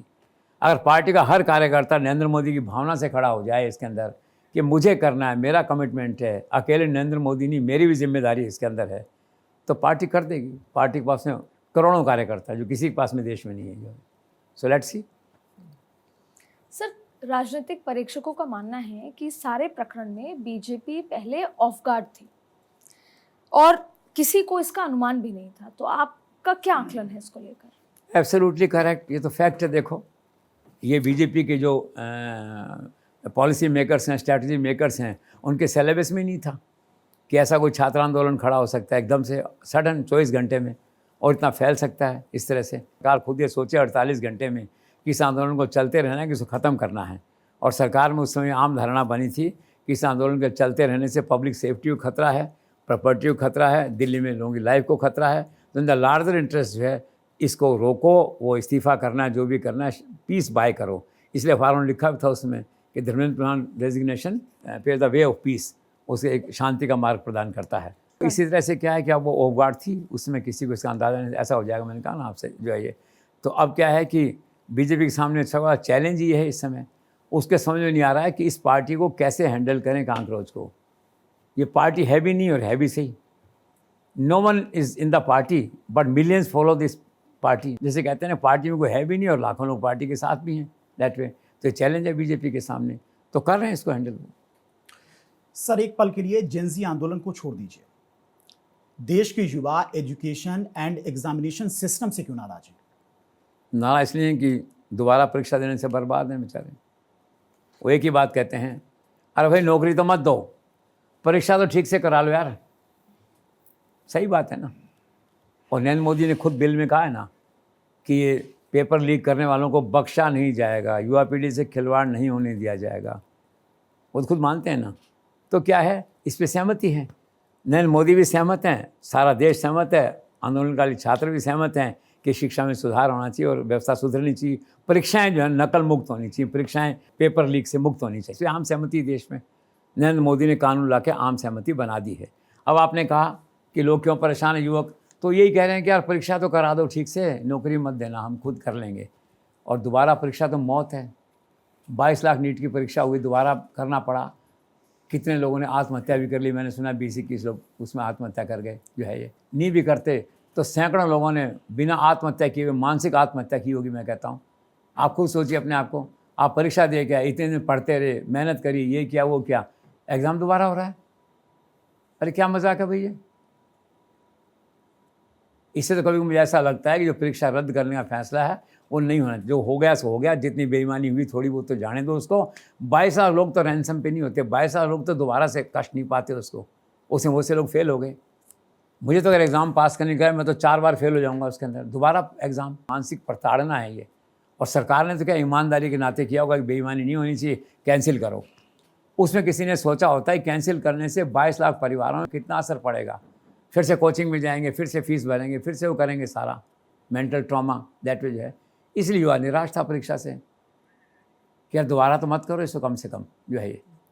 तो ये है युवा का जो सबसे बड़ा इशू जो है ना। और फिर एम्प्लॉयमेंट है, वो तो खैर ठीक है, पूरी दुनिया में, हमारे देश में फिर भी कंपेरेटिवली अच्छा है। नरेंद्र मोदी सरकार करोड़ों लोगों को रोज़गार दे तो रही है, लेकिन बेरोज़गारी बहुत ज़्यादा है, वो एक अलग विषय है दैट वे जो है। तो this is all. Sir, Delhi police commissioner के पद से सतीश गोलचा के सडन डिपार्चर को कैसे देखते हैं आप, और इस पूरे घटनाक्रम के पीछे की इनसाइड स्टोरी क्या है? इनसाइड स्टोरी तो मुझे ऐसा लगता है कि चूँकि नए जो कमिश्नर आए, उन्होंने आते ही पहला काम ये कहा कि there is a zero tolerance on corruption. मैं भी हैरान हुआ, ये क्या हुआ भाई, आज आप आए हैं, 4 लिया है, 1 घंटा हुआ है, आप करप्शन की बात कह रहे हैं। इसका मतलब है कि जो अधिकारी गए हैं, जो घटना हुई है, उसमें कोई न कोई करप्शन का बैकग्राउंड है, कोई न कोई इशू है, उसमें कोई इन्वॉल्वमेंट या कोई बात सामने आई होगी। ईडी ने सुना है किसी को अरेस्ट किया है, उसने कोई बयान दिया है, उसके आधार पर हुआ होगा। अनफॉर्चुनेट है, कम से कम इस टॉप लेवल पे तो हमारी इंटीग्रिटी पे उंगली नहीं उठनी चाहिए ना।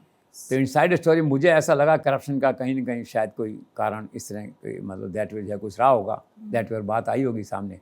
और आप जानते हैं अमित शाह की गवर्नेंस को, और उनके साथ नीचे गोविंद मोहन जो हैं सेक्रेटरी होम जो है, उनकी गवर्नेंस को जो है दैट वे जो है इमीडिएट होता है। तो आई होगी खबर ऐसी जो है, तो अमित शाह ने फैसला लिया होगा, लेना ही था। सर, लोकसभा में 7 दिन से जो गतिरोध चल रहा था, उसको तोड़ने, उस डेडलॉक को तोड़ने के लिए आप ओम बिरला के रोल को कैसे देखते हैं सर, स्पीकर ओम बिरला के role? He is very effective, he is another silent performer जिसे कहते हैं, मुस्कुराते मुस्कुराते बात करना। और ये जो तोड़ा है तो उन्होंने दोनों पक्षों के जो फ्लोर मैनेजर्स को बुला के उनसे बात की, राहुल गांधी मिलने गए, उनसे बात की, और अंततः गतिरोध टूटा। सरकार भी खुश थी, प्रधानमंत्री अमित शाह भी खुश होंगे, चलो गतिरोध तो टूटा।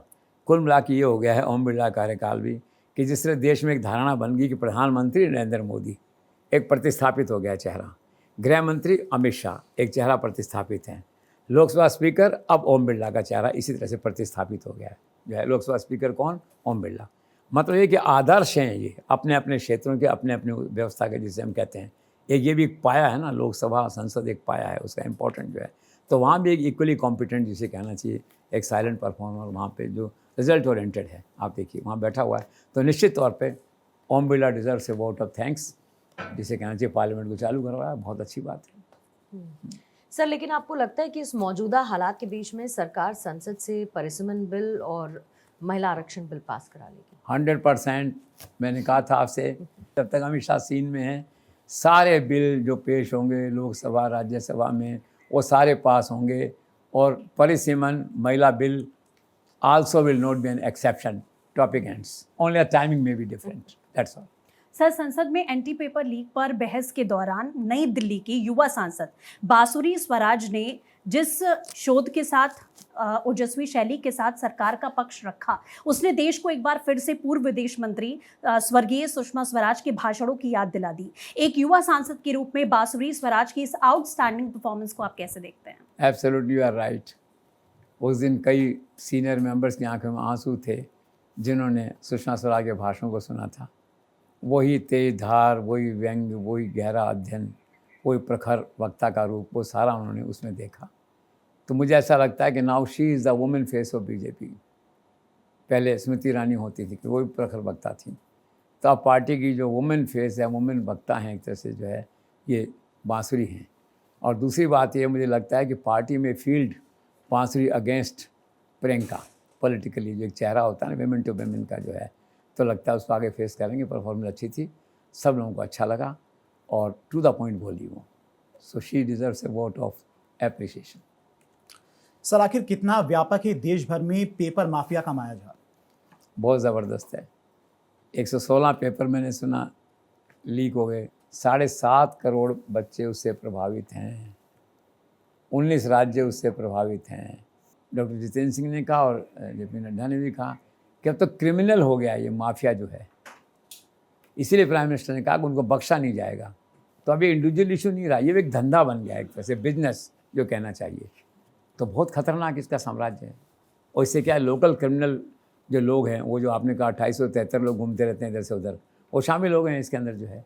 एक बहुत अच्छी बात है कि हर नेगेटिविटी में पॉजिटिव चीज़ होती है। सपोज़ करिए आंदोलन की चुनौती हुई, सरकार में चिंता हुई, थोड़ा सा पैनिक 2-4 दिन रहता है हर ऐसे टाइम पे कि पता नहीं कैसे हैंडल करेंगे, लेकिन अंत इतना अच्छा हुआ। और सबसे बड़ी बात है, सरकार और ज़्यादा सेंसिटाइज हो गई इस मुद्दे पे। और एक बार नरेंद्र मोदी अमित शाह किसी मुद्दे को पकड़ लेते हैं तो उसको लॉजिकल लेवल पे ला के ही छोड़ते हैं। तो मान लीजिए अगले 2-4 महीने सारा फोकस इसी पे रहने वाला है। तो युवा पीढ़ी का स्वर्णिम काल आने वाला है इस एंगल से कि पेपर लीक बंद हो जाएगा आपका, ऐसा लगता है मुझे। सर, मौजूदा हालात में आप क्या संभावनाएं देखते हैं बांकीपुर विधानसभा क्षेत्र में भाजपा की जीत पर? बांका देखो, अब तो बीजेपी जीत तो रही है अपेरेंटली, लेकिन 99%, 1% का आप मान लीजिए बीजेपी जीत रही है, लेकिन बहुत कम मार्जिन से 34-34.5% पड़ा है।